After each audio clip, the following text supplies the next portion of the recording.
பிடிக்கல அப்படின்னு. இந்து மகாசபானா பிஜேபியோட தாத்தா கட்சி. பிஜேபிக்கும் காங்கிரஸ்க்கு எந்த வேற்றுமையும் கிடையாதுயா. பிஜேபி வந்து ஹிந்துத்துவ கருத்துக்களை ரொம்ப ஸ்ட்ராங்கா சொல்லும், ரொம்ப கொடூரமா சொல்லும். ஆனா காங்கிரஸ் வந்து ரொம்ப சாஃப்டா பேசும், பொலைட்டா பேசும், அரசியலா பேசும் அப்படின்னு சொல்லி அம்பேத்கர் சொல்லியிருக்காரு. காங்கிரஸோட சேருவது தற்கொலைக்கு சமம் என்று அம்பேத்கர் அவர்கள் சொல்லியிருக்காரு. நீ யாரு கூட இப்ப கூட்டணி வச்சிருக்க? யாரு கூட கூட்டணி வச்சிருக்கிற? காங்கிரஸோட கூட்டணி வச்சுட்டு காங்கிரஸை எதிர்க்கணும் என்று பேசக்கூடிய நாம் தமிழர் கட்சியை பார்த்து பிஜேபியின் கைக்கூலின்னு சொல்றீங்க. நீதான் ஆகச்சிறந்த கைக்கூலி.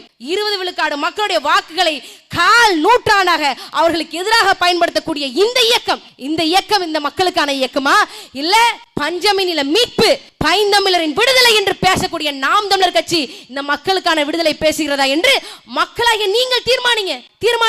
யாரு பேசுறா? 12 லட்சம் ஏக்கர் பஞ்சமி நிலத்தை மீட்க வேண்டும் என்று இவர்கள் பேசுவார்களா? பேச முடியுமா? ஸ்டாலின் கோச்சுக்குவாரு. இதுல இருந்து மீண்டு வரணும்னு நினைக்கிறோம். வரணும். ஆதித்தமிழர் விடுதலை இல்லாத மீதி தமிழர் விடுதலை இல்லை என்று சொன்னது யாரு? அவன் பாஜக கைகூலி. நாம் தமிழர் கட்சிக்காரங்களா பாஜக கைகூலி. ஆதித்தமிழருடைய விடுதலை எல்லாம் அண்ணா அறிவாலயத்தில் அடக வைக்கக்கூடிய நீங்க யாரு? இந்த கேள்விக்கு பதில் இருக்கா? பதில் இல்ல. பேச மாட்டாங்க. பெரிய